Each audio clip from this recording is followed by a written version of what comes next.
আমি 100টার বেশি জলসা করেছি ফুরফুরা এলাকায়, এখনো জলসা আছে। আমি চ্যালেঞ্জ দিয়েছি স্টেজে এসে মারামারি করবি, দূর থেকে লয়। আপনারা এখনো ভিডিও দেখেছেন ইয়াসিনকে কেউ অ্যাটাক করতে পেরেছে স্টেজে? তাদেরকে এমন ঢাকা ঢাকবো সবাই জানে এই মালের কাছে ভিড়া যাবে না। আমি একবার বলেছি আমি ছোটখাটো মিসাইল নয়, আমি পরমাণু বোমা, যার উপরে বাস্ট হবে সে আর অস্তিত্ব খুঁজে পাবে না। ওই ফুরফুরার একজন, তার নামটা হচ্ছে সাফেরি সিদ্দিকী, আমাকে গালি দিয়েছে, আবার আমার আব্বাকে বলেছে ওটা পাগল। আমি তাকে বলেছি তোকে কিয়ামতের সকাল পর্যন্ত সময় দিলাম, খালি লাইভে এসে তালিমুল ইসলাম আর দিনে তালিমটা পড়ে খালি মানেটা করে দে। মাল মাদ্রাসার মুখই দেখে না। হ্যাঁ, আর আমাদের এই জলসাগুলো আপনাদেরকে অনুরোধ করে বলে যাচ্ছি, যারা এলাকার মানুষ আছেন জলসা করতে গেলে এই সমস্ত ইমাম আর আলেমদের কাছে পরামর্শ নিয়ে করবেন। মোবাইলে দেখলেন ভালো লাগলো, সুর ভালো, দাওয়াত দিবেন না। তার আকীদা জানবেন, লোকটার চলাফেরা জানবেন, এই লোকটা শিরকের মধ্যে ডুবে আছে কিনা, বেদাতের মধ্যে ডুবে আছে কিনা, তা না হলে কওমের মারাত্মক ক্ষতি হবে।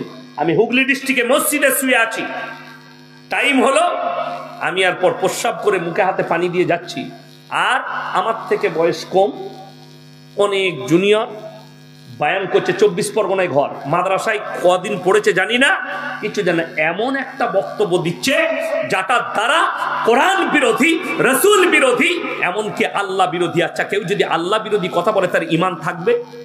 সঙ্গে সঙ্গে সে কাফের হয়ে যাবে। ফতোয়া কি দিচ্ছে? কোরআনে আল্লাহ রাব্বুল আলামিন যেটা নিজের জন্য প্রযোজ্য করেছেন, নিজের জন্য বলেছেন, যেটা কোনো নবী পয়গম্বর রসুলের জন্য বলেনি, সেই কথাটা বড় পীরের নামে লাগাচ্ছে। বয়ান কি হচ্ছে শুনবেন। আর সমাজের লোক কেমন, সে যখন বলছে সবাই সুবহানাল্লাহ, বুঝলি কি? বুঝে না কিচ্ছু, খালি সুবহানাল্লাহটা শিখেছে বলতে হবে। হুজুরের গলা ভালো। বাবাজিরা, মায়েরা, বোনেরা, আমার বাবাজিরা বড় পীর কেমন ছিলেন, বড় পীরের মর্তবা কেমন ছিল। আমার বাবাজিরা বড় পীর আব্দুল কাদের জিলানী, তেনার প্রশংসা শুনেলেন।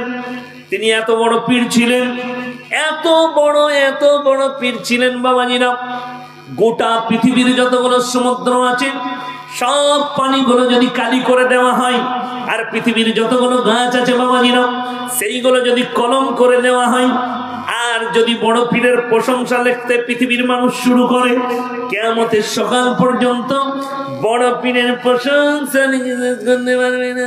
সবাই বলছে সুবহানাল্লাহ। বুঝলি কি? বুঝে না কিচ্ছু। আর শুধু এটা নয়, এরকম দুটো কুফরি কথা বলেছে, সে বুঝতে পেরে হলো কোন মালের পাল্লায় পড়েছি। আমি তখন হেঁটে হেঁটে স্টেজে যাচ্ছি। দ্বিতীয় বক্তব্য বাবাজিরা শুনে নেন, বড় পীরের কারামতিটা কেমন ছিল। বড় পীর আব্দুল কাদের জিলানী রাহমাতুল্লাহ আলাইহি দস্তরখানে খানা খেতে বসেছেন বাবা, আর তিনি দেশি মুরগি দিয়ে ভাত খাচ্ছেন, হাড্ডিগুলো একদিকে রাখছেন, হাড্ডিগুলো রাখছেন বাবা। আর তিনার মুরিদ জিজ্ঞেস করলেন, বাবা আপনি যে হাড্ডিগুলো রাখছেন কেন? তিনি বললেন, হে আমার মুরিদ শোনো, আমি যে দেশি মুরগিটা খাচ্ছি, এই হাড্ডিগুলো রাখছি, আমি বড় পীর, আবার এটাকে জীবিত করার ক্ষমতা রাখি, যা বুঝে করবে। নাউজুবিল্লাহ বলে। আমি স্টেজে গিয়ে বললাম, কোথায় পেলেন এটা? আমি কোথায় পড়াশোনা করেছে? এই কিছুদিন মাঝে পড়ে এলো। আমি তো মোবাইলে পাস করা মলবি, শুনে বায়ান করতে, আমরা বস এখানে। তো কমিটির ছেলেরা বলে ছেড়ে দেন, আমরা ওকে নিয়ে যাওয়ার পর তোর 20টা মারি। আমি বললাম, তোমরা যে সুবহানাল্লাহ বললে, তোমাদের প্রথমে ইস্তেগফার পড়ো। আপনারা সবাই একবার ইস্তেগফার পড়লেন, আস্তাগফিরুল্লাহাল্লাযী লা ইলাহা ইল্লা হুয়াল হাইয়ুল কাইয়্যুম ওয়া আতুবু ইলাইহি। বিশ্বাস করুন, আমি গোটা মুর্শিদাবাদ জেলার যত জিলাপি হুজুর আছে আমি চ্যালেঞ্জ ছুড়ে গেলাম, আর আমাদের যত মৌলবি আছে সকলকে চ্যালেঞ্জ ছুড়লাম। আল্লাহর হাবিব সাল্লাল্লাহু আলাইহি সাল্লাম দুম্বার মাংস খেয়েছেন না? খান খেয়েছেন। একটা যদি কেউ জয়ীফ হাদিস দেখাতে পারে যে সেই দুম্বাটা নবীজি মাংস খাওয়ার পরে জীবিত করেছেন, একটা যদি কেউ জয়ীফ হাদিস দেখাতে পারে আল্লাহর হাবিব সাল্লাল্লাহু আলাইহি সাল্লাম বকরির মাংস খেয়েছেন, বকরিটাকে জীবিত করেছেন, এরকম একটাও হাদিস নেই। আপনারা বলুন নবীর মর্যাদা বেশি না বড় পীরের মর্যাদা বেশি? নবীজির মর্যাদা বেশি, এক নম্বর। দ্বিতীয় নম্বর, প্রথম যে ঘটনা বলেছে বড় পীরের নামে প্রশংসা, এই প্রশংসা নবী পয়গম্বরদের জন্যও আসেনি। এই প্রশংসা এসছে কার জন্য? কোরআন খুলুন, সূরা কাহাফ। কোন সূরা বললাম? সুরে বিক্রি করলে কিনবেন না, তার কারণ চকলেটের ইজ্জত নষ্ট হয়েছে। তুমি চকলেটের 1 টাকার একটা চকলেট, একটা ট্রফি, তার তুমি ইজ্জত বুঝলে তাকে প্লাস্টিকের ভেতরে রাখতে হবে। আর হাইরে মুসলমান, হাইরে পৃথিবীর মানুষ, নারীর এত ইজ্জত কোরআনে দেওয়া হয়েছে। রাসূল আকরাম সাল্লাল্লাহু আলাইহি সাল্লাম রাস্তা দিয়ে চলে যাচ্ছেন, একজন মুশরিকের বিটি, হাতেম তায়ের বিটি খালি মাথায় যাচ্ছে, নবীজি নিচের পাতার পাগড়িটা খুলে হাতেম তায়ের বিটির মাথায় চাপালেন। আল্লাহ নবীকে সাহাবীরা বললেন, ইয়া রাসূলুল্লাহ, এটা মুশরিকের বিটি।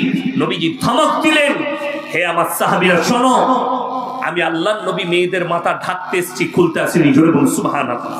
নবীজি দেখেননি এটা কোন জাতের? আজকে বড় কষ্ট লাগে, আপনার বাজারে কেউ যদি কলাগুলো ছিলে বিক্রি করে, সেই কলা কেউ কিনবে? কথা বলেন কেন? ধুলো পড়েছে, মাছি বসেছে, এই কলা আর কিনা যাবে না। তোমার কাছে একটা কলা যদি ছিলে দেয়, তার ইজ্জত নষ্ট হয়ে যাবে। আর তুমি তোমার মায়ের ইজ্জত বুঝতে পারলে না, তোমার বিটির ইজ্জত বুঝতে পারলে না, তোমার বিবির ইজ্জত বুঝতে পারলে না, তোমার বোনের ইজ্জত বুঝতে পারলে না, যে সে মাথার চুল প্যাক পিট খুলে ঘুরে বেড়াবে। এটাই ইজ্জত? এটাই আমাদের তারবিয়ত? না। আল্লাহ নবী সাল্লাল্লাহু আলাইহি সাল্লামের কাছে যেদিনে পর্দা ফরজ হয়েছে, নবীর এবং সাহাবীর বিবিরা নিজের হুজরাখানা থেকে আর একটা পায়ের নখ পর্যন্ত বের করেনি। এইটাই হচ্ছে সহিহ হাদিস।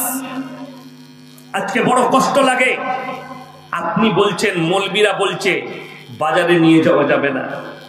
আপনি নিজের বিবিকে বাজারে ঠেলে দিয়েছেন। আমি একটা সূক্ষ্মভাবে বুঝাচ্ছি। আপনি মসজিদে নামাজ পড়লেন, বললেন আমি ইমানদার ব্যক্তি, ফজরের নামাজ পড়ে বিবিকে নিয়ে সাগরদিঘি বাজারে যাবেন, জঙ্গিপুরে ডাক্তার দেখাতে যাবেন, পেছনে বিবি বসে আছে, আপনি সামনে ফুল হাত শার্ট ফুল প্যান্ট, আর পেছনে বউ বসে আছে, বইয়ের পেটু বেরিয়ে আছে, পিটু বেরিয়ে আছে, আর মাথাও খোলা আছে। আপনি মুমিন বলে কি করে দাবি করলেন? ইমানদারির সঙ্গে আরো সূক্ষ্মভাবে বুঝাচ্ছি পর্দাটা। ইনি আর আমি বন্ধু, অন্তরের বন্ধু। আচ্ছা, অন্তরের বন্ধু হলে ইয়ার কি হয় না? হয় না? মাজাক। আমি যদি মাজাক করে বলি, ভাই তোমার বইয়ের ব্লাউজের সাইজ কত? সম্পর্ক থাকবে না, ছিন্ন হবে? কথা বলে না? ছিন্ন হবে। কেন? একটা বন্ধু, আপনি সম্পর্ক ছিন্ন করলেন শুধুমাত্র তোমাকে ইয়ার্কি করে বলেছে তোর বইয়ের ব্লাউজের সাইজ কত। তোমার লজ্জা হলো আমার বিবির জন্য এত বড় কথা বললি, অথচ তোমার বিবি বাজারে একটা পর পুরুষ বসে আছে, তার কাছে নিজের মুখে ডাইরেক্ট গিয়ে বলছে, দাদা আমার একটা 34 সাইজের ব্লাউজ দাও। তখন তোকে লজ্জা লাগে না? কথা বুঝাতে পারলাম? গুদা বাংলায় বয়ান করছি। এটা যদি আপনার বুঝে না আসে, কিয়ামতের দিনে আপনি দাঁড়াতে পারবেন না। সেই পুরুষটাই হচ্ছে দাইয়ুস পুরুষ। আর দাইয়ুস জান্নাতে প্রবেশ করবে না যারা নিজেদের বিবিদিকে বাজারে ঠেলে দেয় আর নিজেরা চায়ের দোকানে বসে আড্ডা মারে। হারামখোর, চায়ের দোকানে 3 ঘন্টা আড্ডা মারছে, বউ বলছে আমার ব্লাউজ শাড়ি আনতে হতো, একটু অটো করে চলে যা, নিয়ে আয়। তো তুই হারামখোরের বউ পালাবে না, তা মৌলবীর বউ পালাবে? কষ্টটা তো ওই জায়গায়। আরে রমজান মাসে কটা জলসা করি। আমার গত বছর 25শে রমজান জলসা ছিল বহরমপুরের কাছে, ভাকুড়ি মোড়ের কাছে কাঁটা বাগান বলে এক জায়গায়। তো বেলডাঙ্গায় একজন আমার বন্ধু মানুষ আছে, জালিলিয়া মাদ্রাসার প্রধান শিক্ষক। আমি বললাম, ভাই আপনার কাছে ইফতারি করবো। বললে হুজুর আসুন। ইফতারি করলাম, বললাম কেনাকাটা তো হয়নি, সময় পাইনি, খালি রমজান মাসে আদায়। তো আজকে আবার জলসা, তো বেলডাঙ্গায় জামা কাপড় কিনে নি। আমি কোন দোকানে যাব? বলে ওই দিকে একটা বড় দোকান আছে। নামাজ পড়ে মাগরিবের গেলাম, ঢুকি দেখছি সব খালা, আমি একা খালি খালু। আমরা আল্লাহ কি ফেরে পড়লাম। তো দোকানি বলছে দাঁড়ান দাঁড়ান। আমি লজ্জায় ঢুকে কোন রকম আমার ছোট মেয়ের জন্য একটা কাপড় কিনে নিয়ে বেরিয়ে গেলাম। লজ্জা লাগলো, দুঃখ লাগলো। হাইরে মুসলিম সমাজ বিবিকে বাজারে ঠেলে দিয়েছে, আর নিজের চায়ের দোকানে আড্ডা মারছে। আজকে বলুন, একটা ইমাম যদি গ্রামের যুবক দিকে বলে, এই চায়ের দোকানে আড্ডা মারছো কেন, তোমরা এক কাজ করো, নামাজ পড়তে চলো, কি বলে? বলি সাহেব সময় যে হচ্ছে না। হারামখোর 3 ঘন্টা চায়ের দোকানে আড্ডা মারছে, অথচ ইমাম সাহেবকে বলছে আমার সময় হচ্ছে না নামাজ পড়ার। ঠিক বললাম না ভুল বললাম? আর আমাদের সমাজে কিছু লোক আছে, তারা নামাজ পড়ে না। আমি সেদিনে বলেছি 3টে কোয়ালিটির নামাজি আছে আমাদের দেশে। কটা? 3টে। এক হচ্ছে জুম্মার, এক হচ্ছে 5 ওয়াক্তের, আর একটা শ্রেণী আছে তারা শুধু ঈদ আর বাকরাই। ঠিক বললাম না ভুল বললাম? এরা এমনি নামাজ পড়ে। ঈদের দিনে লাপাই কারা বেশি? ওরা। আমি 15টা গ্রামের ইমামতি করি বর্ধমানে, তো নামাজ দাঁড়াবো, একজন এসে বলছে হুজুর নিয়তটা বলে দিন। আমি বললাম সানাটা জানিস? না। দরুদ শরীফ? না। আত্তাহিয়াতু? না। আমি বললাম তুই খালি মাথা টক তোর এমনি হয়ে যাবে, কিচ্ছু করা লাগবে না। কি বুঝলেন? আমি বললাম আমি জীবনে বলবো না। কেন? ইমাল তো জীবনে আসবে না, খালি ওই ঈদের দিনের জন্য এইছে। গলায় এমন তোয়ালি লাগাইছে লাল কালারের। অনেক হারাম করাছে, ঈদগায় যায়, তোয়ালি শ্বশুরে, জামা শ্বশুরে, লুঙ্গি শ্বশুরে, আন্ডার প্যান্ট শ্বশুরে। তোর কি বলে ন্যাংটো শরীরটা খালি আমার, আর কিচ্ছু নাই। হারাম করে অপেক্ষায় থাকে, লোকের জামাই লোক ঈদ করবি, খেপা ছিঁড়া জামা পরে পর। অনেকজন মনে করে এই আমাদের দেশে লোককে দেখায়, আমি না 300 লোককে বিয়েতে খাওয়ালাম। কি খাইছিলে? আরে বহরমপুর থেকে বিরিয়ানির বাবুর্চি এনে বিরিয়ানি করে খাওয়ালাম। টাকাটা কার? মেয়ের বাপের পাঁঠা বিক্রি করে টাকা নিয়েছে। নাউজুবিল্লাহ। ওলিমা খাওয়ানো সুন্নত, মেয়ের বাপের টাকা নিয়ে খাওয়ানোটা সুন্নত লয়, হারাম। কথা বুঝতে পেরেছে?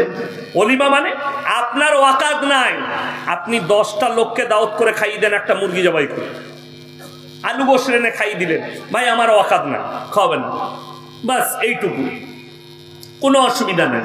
ওলিমা খাওয়ানো আপনার ওটা ওয়াকাত নাই। ইমাম সাহেব গ্রামের পাড়ার লোককে ডাকলেন, এসো ভাই 1 কাপ করে লাল চা, 2টো করে বিস্কুট, ভাই আমি এটাই ওলিমা বলে খাইয়ে দিলাম, আর বাকি আমার খাওয়াবার ওয়াকাত নাই।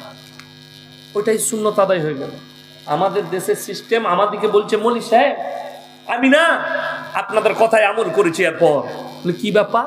বলে 1 পয়সা পণ লুবো না, বিনা পয়সায় বিয়ে দিচ্ছি, কিন্তু বরযাত্রী নিয়ে যাবে হারাম করে 300টা, মানে তোর বীজ এরকম করে মারবো না, ঘুরিয়ে মারবো। লোক নিয়ে যাচ্ছে 300টা, সুন্নতের খেলাফ। মেয়ের বাপকে কষ্ট দিচ্ছ। আমার যখন বিয়ে হয়, আমার শ্বশুর ঘর থেকে রমজান মাসে আমার স্ত্রীকে বলেছে জামাইয়ের কমিটা ছিট লাগবে জিজ্ঞেস করবে। আমি বললাম তোমার বাপকে বলো গাঁয়ের লোকের কত লাগবে, আমি বর্ধমান থেকে ধরিয়ে দেবো, খালি টেনে নিতে বলবে। আল্লাহ অভাব দিয়েছে কোথায়? ছিঁড়া জামা কিনতে পারবো না, কচালে নিয়ে পেরেশ করে তাতেই নামাজ পড়ব। লোকের ওপরে ভরসা। আর আমাদের দেশে কিছু মা আছে, বেটার বিয়ে দিলে 25শে রমজান থেকে, হ্যাঁ রে তোর শ্বশুরকে ফোন করেছিলি, ঈদি যে এলো না, তোর বউকে বল ঈদি নিবি। তোর কিনার ক্ষমতা নাই, লোকের পয়সায় সেমুই লাচ্চা খাবে, ওর থেকে ইন্দুর মারা বিষ খাগা ভালো হবে। নিজের পয়সায় সেমুই খেতে পারবে না, নিজের পয়সায় কিনে খেতে পারবে না। বিয়ের জন্যে আমার আব্বাজি 4টা বেটার বিয়ে দিয়েছে। সবাই জলসা শুনবে আমার 4টা ভাইয়ের শ্বশুররা, 4 না কেউ দেয় নাই আমার বাপকে, আর আমার আব্বা লাই নাই। লোক নিয়ে যেতে চাই নাই, 2টো 4টা। আমার মাদ্রাসার 3 জন শিক্ষক, আমরা 4 ভাই। আমার বিয়েতে আমার 2টো গুনাই, বিয়ে করে পালিয়ে এলাম, লোকজন নাই। আমার বাড়িতে আমার যত রাকাত আছে আমি খাওয়াবো, খেলাম ঘর চলে যাও, যতটা পারবো খাও, আমার ওয়াকাত। ওইখানে গিয়ে লাচিয়ে খাবো না। মেয়ের বাপকে কষ্ট দিয়া। আজকে তো মুর্শিদাবাদের এমন সিস্টেম হয়েছে, অ্যাপাচি বাইকটার নাম রাখা হয়েছে জামাই বাইক। বিয়ে দিলেই অ্যাপাচি গাড়ি দিতে হবে, নাহলে বিয়ে হবে না। আমি দিনাজপুরে জলসায় করতে গিয়েছিলাম, মেয়ের বাপ আমার সাথে খানা খেতে বসে টপ টপ করে কাঁদছে, চোখ দিয়ে পানি পড়লো। কেন জানেন? মারাত্মক ঘটনা, 4 বছর আগেকার কথা বলছি। আমি সকালে পৌঁছে গেছি, তিনার বাড়িতে থাকতে দিল। তিনি গ্রামের একজন জলসা কমিটি, খুব সুন্দর রং দিয়ে মাটির বাড়ি সাজিয়েছে। আমি বললাম আপনার বাড়িটা খুব সুন্দর লাগছে। বলছে মৌলী সাহেব আমার বিটির বিয়ে আছে, ওই জন্যে রং দিয়েছি। তো তার ঘরের বাইরে দেখলাম একটা মারাত্মক গরু বাঁধা আছে, দারুণ গরু, কুইন্টাল 2 হবে। আমি বললাম এটা জলসায় করবেন নাকি আজকে? না না, ওটা আমার বিটির বিয়ের জন্যে, পরশু বিয়ে আছে, করব। তো সে কি বললে জানেন? দুপুরে খাবার সময়, মৌলী সাহেব একটু জলসায় বলবেন, মানুষকে সচেতন করবেন, এই পাশে যে জায়গাটা দেখছেন রাস্তার গায়ে, এই জমিটা আমার বাপ আমাকে দিয়ে গিয়েছিল। আমি বললাম বিআইকে, যে এই জায়গাটা তোমার ছেলের নামে আমার বিটির নামে লিখে দিচ্ছি, কিন্তু বলছে না, বেচে দিয়ে টাকা আমাকে লাগবে। বলছে এটা আমাকে বেচতে হলো, আমি যখন দেখবো অন্য লোকে চাষ করছে আমার বুকটা ফেটে যাবে। আমার বিটিকে দিলে কত আমি সুখ পেতাম, শুনে রেখে দেন। সেই দাম্পত্য জীবন সুখী নয় যারা পয়সার জন্য বিয়ে করে। যদি কোনো ছেলে বলে, কোনো বাপ বলে পণ লুবো, তাকে ঝাঁটা মেরে নাস্তা না করিয়ে বাড়ি থেকে তারা বিনা পণে। আর সব থেকে দুঃখটা কোথায় জানেন? আমাদের মেয়েদের বিয়ে ঠিক হলে যদি বলে একটা নামাজি পরেশগার দাড়িওয়ালা ছেলে আছে, না না, ওকে কে বিয়ে করবে? ওকে কি হতে হবে? এরা কোন ছেলেকে বিয়ে করবে? গুটকাখোর, বিড়িখোর, সিগারেটখোর, গাঁজাখোর, আর চুলটা শুয়োরের মাথার মতো কেটেছে, তাকে বিয়ে করবে। একটা নামাজি ছেলেকে বিয়ে করবে না। দুঃখটা ওইটাই। আমাদের দেশের কোনো ছেলে যদি নামাজ পড়ে 5 ওয়াক্তের, মুখে দাড়ি রাখে, মেয়েরা কি বলে? ছেলেটা খ্যাপালো, নামাজ পড়ে স্ট্যান্ডার্ড নয়। স্ট্যান্ডার্ড কে? গাঁজা খেতে হবে, সিগারেট খাবে, এটাই স্ট্যান্ডার্ড। দুঃখ এটাই। আপনি বলুন, রসুলের হাদিস আছে, তোমরা কাঁচা পেঁয়াজ খেয়ে মসজিদে যেও না, ঠিক কিনা? আপনারা বলুন, আপনাদের ইমাম সাহেব যদি সিগারেট খায় রাখবেন না তাড়াবেন? রাখবে? তাড়াবে? ইমাম সাহেব সিগারেট খেলে তাড়াবে, তুই নামাজ পড়িস ইমামের পেছনে, তুই কি করে খাসবে? কথাটা বুঝতে পারেননি? ইমাম খেলে হারাম নয়, হারাম। আর তুমি খেলে এরা ফতোয়া দেয়, চিঠি লিখছে। এক ঝাড়খণ্ডের গুটকাখোর আছে, তাকে আমাকে প্রতিনিয়ত গাল দেয়, তার নাম জাহাঙ্গীর। তাকে প্রশ্ন করছে, হুজুর বিড়ি সিগারেট গুটকা খাওয়া কি? বাবাজি রে, মায়েরা বোনেরা, বিড়ি সিগারেট গুটকা খাওয়া মাকরুহ। তার মানে চালা, তাই তো?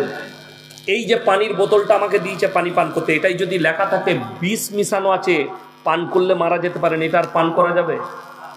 হারাম। কি বললাম? হারাম। জেনে শুনে আত্মহত্যার পথ বেছে নেওয়া হারাম। কোরআনে আছে, ফামানি তুররা গায়রা বাগিন ওয়ালা আদিন ফালা ইসমা আলাই ইন্নাল্লাহা গফুরুর রহিম। হে আমার নবী, বলে দাও, বাগিউ শব্দের অর্থ হচ্ছে ক্ষতিগ্রস্ত।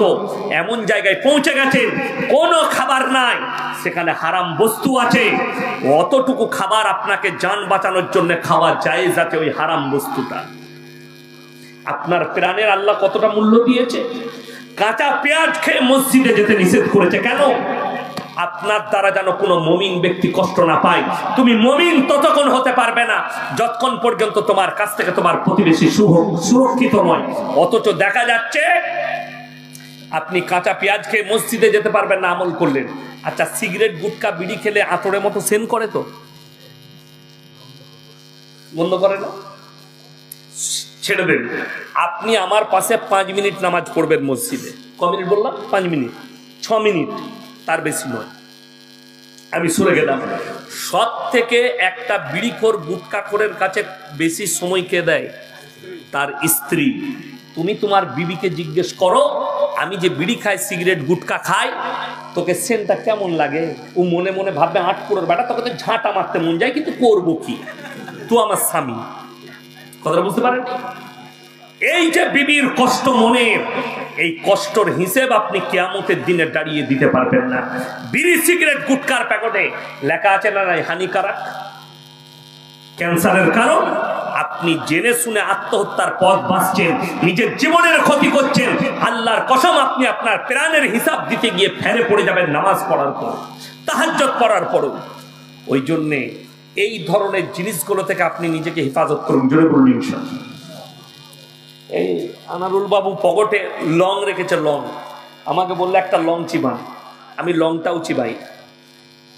আমি খাবার ছাড়া আর কিছু খাই না। আমাদের বাপ বেটার অবাক, আজ পর্যন্ত একটা পান মশলা পর্যন্ত খাই না, একটা মিষ্টি পান পর্যন্ত খাই না। এ জানে জীবন ভর আমরা বাপ বেটা। আমি পড়ার জীবন থেকে আজ পর্যন্ত মুখে কোনো জিনিস দিই। আমাদের দেশে দেখতে পাবেন অনেকজন আছে গুটখাখোর মৌলবি, আপনি অবাক হয়ে, বাস্তব সত্য কথা বলছি, আল্লাহ সাক্ষী আছে। আমি ইতায় মালদায় গাজল পেরিয়ে এক জায়গায় জলসাই যাচ্ছি, তো চাঁচল বলে এক জায়গায় দাঁড়ালাম, একটা দোকানে মাল কিনছি। তো আমাকে বললে মনি সাহেব বসুন, আমি বসলাম। তো বলে এক কাপ চা খান, আমরা দাও। চা খেলাম, মুসলিম ব্যক্তি চা দিচ্ছে, ভালোবাসে। চা খাওয়ার পরে কি বলছে জানেন? মনি সাহেব একটা সিগারেট দেবো।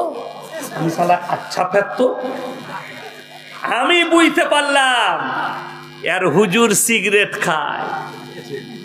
আমি তাকে বললাম, এই মলি সাহেবদের কি সিগারেট খাওয়াই চলবে না, তো জায়েজ নাই। সে আমাকে কি বলে জানেন? কি কথা বলছে, আমাদের মলি সাহেব যে সিগারেট খায়, বলে আবে ওটা গুটখাখোর জিলাপি হুজুর, আমি কিন্তু ওই মাল লয়। তোমরা আসল মৌলবি চিনোনি। কোরআনে আছে, আপনাদের মনে মনে হচ্ছে ইয়াসিন ভাই কি বক্তা, আমার মতো 100টা মৌলবি ধরা পড়বে কিয়ামতের দিন। 100টা।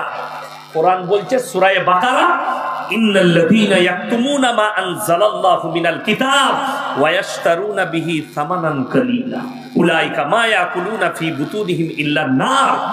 যে সমস্ত হুজুররা মৌলবীরা নিজেদের পেট চালাবার জন্য আমার কোরআনের আয়াতকে লুকিয়ে দেয়, হককে লুকিয়ে দেয়, তারা নিজেদের পেটেতে আগুন ছাড়া আর কিছু ধরে না। এই জাহাঙ্গীর আবার ফতোয়া দিয়েছে ব্যাংকের সুদটা জায়েজ, খাও কত খাবে। আমার ভাই বড় কষ্ট লাগে। এই আপনাদের সাগর দিঘি পেরুলে নদীর ওপারে গেলে ভগবান গোলা আছে না নাই? মুর্শিদাবাদ না অন্য জেলা? মুর্শিদাবাদ জেলা। ওই ভগবান গোলায় একজন আছে মুফতি, কানা মুফতি, তার নাম হচ্ছে গুটখাখোর জুবের। দাঁতগুলো মনে হচ্ছে যেন ইঁদুরের থেকেও খারাপ। ইঁদুরের দাঁতগুলো তো প্রচুর সাদা, তার থেকেও খারাপ। এ ফতোয়া দিচ্ছে আহলে হাদিসরা, দেওবন্দীরা মুরগি গরু জবাই করলে খাওয়া যাবে না, তাদের সঙ্গে বিয়ে শাদী করা যাবে না। দুঃখটা কি জানেন? এদের সঙ্গে মুলাকাত করলে বিবির তালাক হয়ে যাবে। আর 6 মাস আগে আমি উত্তর দিনাজপুরে জলসা করে ফিরছি, জায়গাটার নাম কালিয়াচক, রাত 2টো বাজছে। আমার ড্রাইভার দাঁড়ালো, ফল মাকড় কিলো। নামলাম, দেখলাম 4 তলা না 5 তলা টুপি পরে একজন হুজুর এলো, বাইক নিয়ে জলসা করে আসছে। এসে আমাকে বললে, হুজুর সালাম আলাইকুম। আমি বললাম ওয়া আলাইকুম সালাম। হাতটাও মিলালাম, বুকেতেও জড়ালাম, দিয়ে বললে হুজুর কিছু খান? আমি বললাম না, আমি কিনেছি, আপনি খান, আমি খাওয়াই। আমি বললাম শোনো, আপনি যে আমার সঙ্গে মুলাকাত করলেন, বলে হুজুর একটা সেলফি লুক। আমি সবাই নিচ্ছে, তুমি কেন বাদ যাও, তুমি লাও, ফটো তুললে। আমি বললাম তোমাদের কানা মুফতি ফতোয়া দিয়েছে দেওবন্দি আহলে হাদিসের সঙ্গে মুলাকাত করলে বিবির তালাক পড়ে যাবে, এখন তোর বউটা নিয়ে কি করবি বল? সে বললে ও তো হারাম খোর মুফতি, আমরা এটা স্টেজে বলতে পারবি? পারবি না। কষ্টটা ওই জায়গায় এরা ফতোয়া দেয়। আমি কালকে পরশু মেদিনীপুরে ছিলাম। মেদিনীপুরের একজন হুজুর, কানা হুজুর, পা পর্যন্ত জামা পরে হুজুর সেজেছে। সেই কানা হুজুর ফতোয়া দিচ্ছে এদের পেছনে নামাজ পড়লে নামাজ হবে না। আর আল্লাহ সাক্ষী আছে, আমি মিথ্যা বলিনি। এই হুজুর গত বৎসরে আমার ড্রাইভার সাক্ষী আছে, আমাকে, আমি ডেট লুবো না, আমাকে ছাড়বে না। দিয়ে শেষকালে বললে হুজুর ফজরের পরে আপনি 1 ঘন্টা বয়ান করবে। আমরা তাহলে আমি গিয়ে ঘুমাবো। আমি হুগলি ডিস্ট্রিক্টে রাত 2টোয় শেষ করলাম। ওখানে গিয়ে যখন 4টায় ঢুকছি, তখন দেখছি ওই হুজুর বক্তব্য দিচ্ছেন। আমি উজু করে গিয়ে বসলাম, ইমাম সাহেব বললে হুজুর নামাজটা পড়িয়ে দেন। আমি নামাজ পড়াতে লাগলাম, ওই হুজুর আমার পেছনে নামাজ পড়ল। আপনারা বুঝতে পেরেছেন তারা কমকে কতটা ধোকা দেয়? সে আমার পেছনে নামাজ পড়বে, তার কমের লোককে বলছে তোমরা এদের পেছনে নামাজ পড়ো না। দূর থেকে অনেক ধোকা যায়, সামনে কোনো মাল ভিড়তে পারে। সূরা কাহাফ একবারই শেষ আয়াতের আগের আয়াত, শেষ হচ্ছে 16 পারায়, শুরু হচ্ছে 15 পারায়। সূরা মারিয়ামের আগে বাড়িতে মানে কোরআন দেখলে খুলবেন, আমাকে গালি দেওয়ার আগে মানেটা পড়বেন, তারপরে এখানেও মানে কোরআন রাখা আছে। এটা কোরআনের, হ্যাঁ কোরআন মাজিদ রাখা আছে। 16 পারা একবারই সূরা কাহাফের শেষ আয়াতের আগের আয়াত।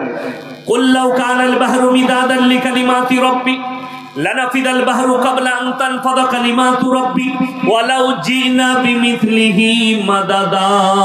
হে আমার নবী, পৃথিবীর মানুষকে বলো, গোটা পৃথিবীর যতগুলো সমুদ্র আছে সব পানিগুলো যদি কালি করে দাও, আর পৃথিবীর মানুষ যদি আল্লাহর প্রশংসা লিখতে শুরু করে, সমস্ত পানিগুলো শেষ হবে।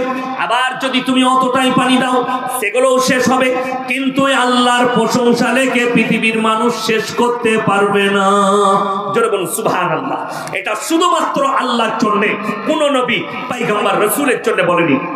এরপরে আল্লাহ তাআলা পরের আয়াতে আল্লাহ তাআলা পৃথিবীর মানুষকে সাবধানবাণী করলেন এবং নবীজির মুখ দিয়ে বলা করালেন। জোরে বলুন সুবহানাল্লাহ।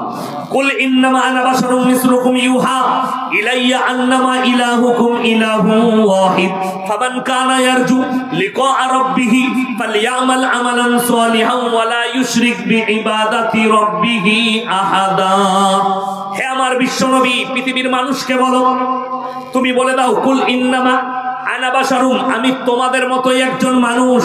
আমার কাছে আল্লাহ ওহী পাঠায়, আমাকে আল্লাহ বিশেষ মর্তবা দিয়েছে। তোমাদের কাছে ওহী আসে না। তোমরা যে আল্লাহর ইবাদত করো, আমিও সে আল্লাহর ইবাদত করি। তোমরা যে আল্লাহকে বিশ্বাস করো, আমিও সে আল্লাহকে বিশ্বাস করি। তোমরা আল্লাহর সঙ্গে কেউ কি শরীক করো না। আল্লাহ রাব্বুল আলামিন কেন বললেন? যাতে পৃথিবীর কোন মানুষ আল্লাহর সঙ্গে শরীক না করে দেয়, নবীকে আসনে না বসিয়ে দেয়। এই একটা উগান্ডার মাল আছে, 24 পরগনায় ঘর মনে হয়, সে মেদিনীপুরে হলদিয়ায় জলসা করতে গিয়ে কি বলেছে জানেন? ভাইয়েরা, সর্বপ্রথম নবীর ওপরে ঈমান আনতে হবে। কেউ যদি আল্লাহর ওপরে ঈমান আনে, সে কাফের হয়ে যাবে। জোরে বলুন নাউজুবিল্লাহ। কে? উগান্ডার মাল, কালো জংজঙ্গে, তার নামটা পাগড়ি বেঁধে থাকে, বেশিরভাগ গজল পড়ে, ইলম কালাম কিচ্ছু নাই। সে যদি আমার পাল্লায় কোনোদিন পড়ে, সে মালকে যে কি ধুলাই করবো তা আল্লাহ ছাড়া কেউ জানে। এত বড় কথা, ইসলাম বিরোধী, জ্ঞান নাই, কিছু নেই। অথচ কোরআনে যতবার আল্লাহ তাআলা বলেছেন শুনেলেন, লাইসাল বিররু আন তুওয়াল্লু বুজুহাকুম কিবালাল মাশরিকি ওয়াল মাগরিব ওয়ালাকিন্নাল বিররা মান আমানা বিল্লাহ। নাম্বার 1, আল্লাহর উপরে বিশ্বাস আনতে হবে। ঈমানদার হতে গেলে, ঈমানের উপরে টিকতে গেলে নাম্বার 1 মান আমানা বিল্লাহ, আল্লাহর উপরে বিশ্বাস। ওয়াল ইয়াউমিল আখির, আমার পরকালের প্রতি। ওয়াল মালাইকাতি, আমার ফেরেশতাদের প্রতি। ওয়াল কিতাবি, আমার আসমানি কিতাবের প্রতি। একবারই শেষে বললেন ওয়ান নবিয়্যিন, আর যতগুলো নবী পয়গম্বর পাঠিয়েছি তাদের উপরে বিশ্বাস আনতে হবে। 5টা কথা বলেছেন, একবারই শেষেরটা বলেছেন নবিয়্যিন, আমার নবী পয়গম্বরের প্রতি। আর এই হারামখোর বক্তা বলছে যে আগে আল্লাহর উপরে ঈমান আনলে সে কাফের হয়ে যাবে। আল্লাহর রহমতে আমি দেখলাম সেই স্টেজের যিনি সভাপতি ছিলেন তিনি একজন সৈয়দ আলেম, তাকে সঙ্গে সঙ্গে অ্যাটাক করেছে যে আপনি এটা কোথা থেকে বললেন? এই আলোচনা করতে গেলে অনেক লম্বা চওড়া আলোচনা করতে হবে।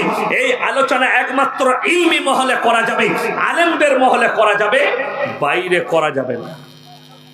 অনেকগুলো আলোচনা আছে যেগুলো সমাজের বুকে করা যাবে না, আমরা আলেমদের মধ্যে করব।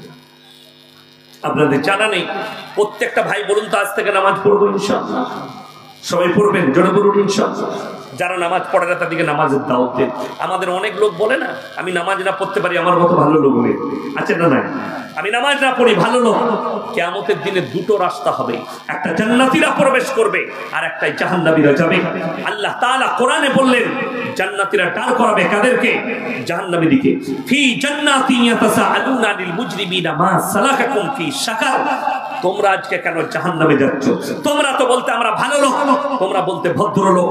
তাদের এক নম্বর উত্তর দাঁড়াবে ক্বালু লাম নাকু মিনাল মুসাল্লিন, আমরা মুসল্লিদের মধ্যে ছিলাম না। ওয়ালাম নাকু নুতিমুল মিসকিন, আর আমরা মিসকিনকে খানা খাওয়াইতাম না, তাই আল্লাহ আমাদেরকে জাহান্নামে পাঠিয়েছে।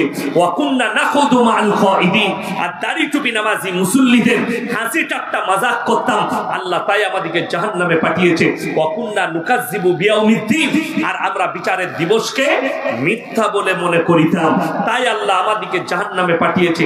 আমার ভাই, লাস্টে বলবো, আল্লাহ যাদেরকে মাল দিয়েছে, তিনটে লোক যদি আপনার কাছে হাত পাতে, জীবনে হাতকে ফিরাবেন না। নাম্বার 1, ওয়া আতিদাল কুরবা, তোমার কাছের গরিব যদি হাত পাতে, তাদের হাতকে ফিরিও না। নাম্বার 2, ওয়াল ইয়াতামা ওয়াল মাসাকিন, এতিম আর মিসকিন যদি হাত পাতে, তার হাতকে ফিরিও না। ওয়াবনা সাবিলি ওয়ালা তুবাদ্দির তাবদীরা, আর মুসাফির যদি হাত পাতে, তাদের হাতকে ফিরিও না। পৃথিবীর মধ্যে সবথেকে দামি জায়গা দুটো জায়গা, নম্বর 1 আল্লাহর ঘর মসজিদ, নাম্বার 2 ওই জায়গা যেখানে আল্লাহ আল্লাহর রাসূলের কথা আলোচনা হয়। আমার ভাই, আমার বাবুল, আল্লাহর ঘর মসজিদ, নবীজি বললেন যাকিরা, গচ্ছিত সম্পদ মানুষ দান করবে, কিয়ামতের দিনে মনে মনে ভাববে আমি যদি আরো 10 টাকা দান করতাম, আমি যদি আরো 50 টাকা দিতাম, আমার জন্য মঙ্গল হতো। আজকে আল্লাহ আপনাকে সুযোগ দিয়েছে, কিয়ামতের দিনে আর সুযোগ থাকবে না, সেই দিনে আর পেরুবার কোনো সুযোগ থাকবে না। মানুষ সেদিনে পস্তানি করবে, হাই পস্তানি করবে। আল্লাহর নবী খালি মক্কা নগরীতে এলান করেছেন, ওমা ইউকরিদুল্লাহ কারদান হাসানা, আল্লাহর রাস্তায় কে কি কারদে হাসানা দিবে বলো? আল্লাহর নবী সাহাবীরা নিজেদের জান মালের কুরবানি করে দিয়েছে। আমার ভাই, কোরআনে পারা কটা আছে? 30টা। আমি বলবো 30 জন আল্লাহর বান্দা কে কে আছেন, 1000 করে টাকা দিবেন। 30টা আল্লাহর বান্দা, যদি লগত থাকে লগত, যদি না থাকে লিখিয়ে দেন, আর যদি ফোন পেতে থাকে কমিটির লোকের ফোন পেতে দিয়ে দেন। 30টা আল্লাহর বান্দা কে কে আছেন, তাড়াতাড়ি 1000 করে টাকা আপনি আসুন, আমি দোয়া করব আপনার জন্য, আপনার পরিবারের জন্য। লগত নেকি পাবেন 1000 করে টাকা আল্লাহর রাস্তায় দিলে। এই মসজিদের জন্য, এই মসজিদ আপনাদের, এই ইজ্জত আপনাদের। আল্লাহর ঘর, আল্লাহর ঘরের জন্য দান করবেন। আল্লাহর নবী সাহাবীরা জান মালের কুরবানি করেছে। আজকে আপনাকে জানের কুরবানি করতে হবে না, শুধু মালের কুরবানি করবেন, আপনি অতটাই নেকি পাবেন। আমার কোন আল্লাহর বান্দা আছেন, তাড়াতাড়ি হাতটা তুলেন। মাত্র 1000 করে 30 জন ব্যক্তি বলেছি, কে আছে? তাড়াতাড়ি 1000 করে টাকা কে আছেন? আমার কোন আল্লাহর বান্দা আছে? 30 জন। কোরআনে 30টা পারা আছে।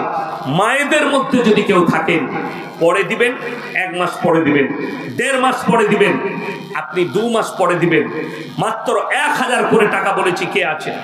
একটু তাড়াতাড়ি উঠে আসে। আল্লাহ দিয়েছে, আল্লাহর রাস্তায় দেন, পরকালের জন্য দেন, মরণের পরের জন্য। আমার মা বোনের মধ্যে যদি কেউ থাকেন, ভাই এখনো একজন এলো না, একজন এসছে। আচ্ছা, মাশাআল্লাহ, একজন ভাই দিয়েছেন, আল্লাহ দানকে কবুল করুক, নেক নিয়তকে আল্লাহ পুরো করুক, কারোবারে আল্লাহ বরকত দেখ। ভাই কি নাম? হাসিবুল শেখ, মাশাআল্লাহ 2 জন হয়েছে, আল্লাহ দানকে কবুল করুক। কত? 5000, তাই তো? মাশাআল্লাহ 5000 টাকা দিয়েছেন হাসিবুল ভাই। আল্লাহ উনার ইজ্জতে বরকত দাও, আল্লাহ জানে মালে বরকত দাও, আল্লাহ কারোবারে ব্যবসা বাণিজ্য রুজি রোজগারে বরকত দাও, পূর্বপুরুষকে আল্লাহ জান্নাতি করো। আমার ভাই, আর কোন আল্লাহর বান্দা আছেন, কোন ভাই আছেন? মাত্র 1000 করে টাকা বলেছি, আপনার কাছে নেই, কালকে দিবেন, পরশু দিবেন, একটু তাড়াতাড়ি বলি ইনশাআল্লাহ। আমার ভাই কে আছেন? আমার মা বোনেদের মধ্যে কে আছেন? আমি জানি রাত্রি অনেক হয়েছে, ঠান্ডা আপনার দিকে লাগছে, আমি যেহেতু বকছি আমাকে গরম লাগবে, আপনার দিকে ঠান্ডা লাগছে, কিন্তু আমি অনুরোধ করে বলছি, এটা আল্লাহর ঘর মসজিদ, কিয়ামতের দিনে বুঝতে পারবেন আমি কি নিয়ে এসেছি। ওই জন্যে আল্লাহ নবী সাহাবীরা নিজেদের সব কিছু কুরবান করেছেন, খালি কোরআনের জন্য, ইসলামের জন্য, এই আল্লাহর ঘরের জন্য। আমার ভাই আর কে আছেন? আমার মা বোনেদের মধ্যে কে আছেন? ভাই যদি 100, 200, 50 হয় তাও আপনারা দিয়ে যাবেন। 100, 200, 50 যে যা পারবেন একটু দিয়ে যাবেন লাস্টে। কে আছেন? আমার কোন আল্লাহর বান্দা আছেন? আপনারা পালাচ্ছেন কেন ভাই? শেষ হয়নি, আপনারা পালিয়ে যাচ্ছেন। একটু চাইলাম মসজিদের জন্য, আপনারা পালিয়ে যাচ্ছেন। নাউজুবিল্লাহ, আপনারা পালাচ্ছেন কেন? আচ্ছা, বেনামে একজন মায়েদের কাছ থেকে 1000 টাকা, মাশাআল্লাহ। আল্লাহ ওই মায়ের জানে মালে ইজ্জতে বরকত দাও, আল্লাহ উনাদের কারোবারে বরকত দাও, রুজি রোজগারে বরকত দাও। আমার ভাই দেখুন, আপনাদিকে দান চাইলাম, আপনি পালিয়ে যাচ্ছেন। সামান্য একটু শীতের জন্য আপনার কাছে মসজিদের টাকা চাইলাম, আপনি মজমা ছেড়ে পালাচ্ছেন। আপনি বলুন তো, কিয়ামতের ময়দান ছেড়ে কি করে পালাবে, যেখানে আল্লাহ হিসেব চাইবে? কোরআনে আছে, ইকরা কিতাবাক কাফা বিনাফসিকা আল-ইয়াওমা আলাইকা হাসিবা, মান ইহতাদা ফাইন্নামা ইয়াহতাদি লিনাফসি ওয়া মান দাল্লা ফাইন্নামা ইয়াদিল্লু আলাইহা ওয়া লা তাজিরু ওয়াজিরাতুন বিজরা উখরা ওয়া মা কুননা মুআযযিবিনা হাত্তা নাবআসা রাসূলা। আমি কিয়ামতের দিনে মানুষের হাতেতে তাদের আমলনামা দেব, নারী পুরুষের হাতে। তোমরা নিজের মুখে নিজেদের হিসেব দেবে, সেই দিনে তোমরা নিজের মুখে হিসেব দেবে। আপনাকে আপনার পাপ নিজের মুখে পড়ে শোনাতে হবে। আপনার নেকির কাজ আপনি নিজের মুখে হিসেব দিবেন, আল্লাহ আপনার হাতে আমলনামা ধরাবেন। সেই দিনে আপনি কি করে সরে আসবেন? আজকে আল্লাহর ঘরের জন্য চেয়েছি, আপনার পকেটে 10 টাকা থাকলেও আপনি দিয়ে যাবেন। আপনি ভাববেন, আল্লাহ আমাকে দেনেওয়ালা বানিয়েছো, আমাকে চাহনেওয়ালা বানাও। আল্লাহ আমাকে হাত পাতনেওয়ালা বানিয়েছো, না, আমাকে দেনেওয়ালা বানিয়েছো, আমাকে হাত পাতনেওয়ালা বানাওনি। আপনি আল্লাহর কাছে কাঁদবেন, আল্লাহ তুমি আমাকে মুমিন করেছো। আজকে মুসলমান এত নির্বোধ, অনেক মূর্খ মুসলমান জানে না। তারা মনে মনে ভাবে যে মাশাআল্লাহ, একজন বেনামিতে 10,000 টাকা দিয়েছেন, মাশাআল্লাহ। আল্লাহ উনার হায়াতে বরকত দাও, উনার পূর্বপুরুষ যারা চলে গেছে আল্লাহ জান্নাতি করো, আল্লাহ উনার জানে মালে আল্লাহ বরকত দাও। হাবিবুর রহমান নামে একজন ভাই 5,000 টাকা দিয়েছেন, মাশাআল্লাহ। আল্লাহ দানকে কবুল করুক, নেক নিয়তকে আল্লাহ পুরো করুক, কারবার আল্লাহ বরকত দেখ, রুজি রোজগার আল্লাহ বরকত দেখ, হায়াতে আল্লাহ বরকত দেখ। আমার ভাই মুসলমান আল্লাহর কাছে দোয়া করে সম্পদের না। সবাই দোয়া করবেন, আল্লাহ তুমি আমাকে হালাল রুজি দাও, ইজ্জতের রুজি দাও, মৃত্যুকাল পর্যন্ত আমাকে ইজ্জতের রুজি দাও। আল্লাহর কাছে দোয়া করবেন, আল্লাহ কালমার সঙ্গে মৃত্যু দাও, কালমার সঙ্গে খাতবা নসিব করো, এই দোয়া করবেন। আর নিয়ত করে যান, আজ ফজর থেকে যেন আমাদের নামাজ কাজা না হয়, আর জিন্দগিতে যেন আমার জীবনে পাপ না আসে। যারা সুদ খায় সেই ভাইদিকে বলবো, মসজিদের দরজায় পা রাখেন, ইস্তেগফার করে কাল থেকে সুদ খাবো না। যারা বিড়ি সিগারেট গুটখা ইত্যাদি খান, তারা নিয়ত করলেন, আজ থেকে নিজেদিকে ওই পাপ থেকে বাঁচাবো। আল্লাহ আমার জীবনটা নিয়ে যেন পরিষ্কার পরিচ্ছন্ন হয়ে যেতে পারি, সমস্ত রকমের বুড়াই থেকে আল্লাহ যেন আমাদের সকলকে হেফাজত করেন।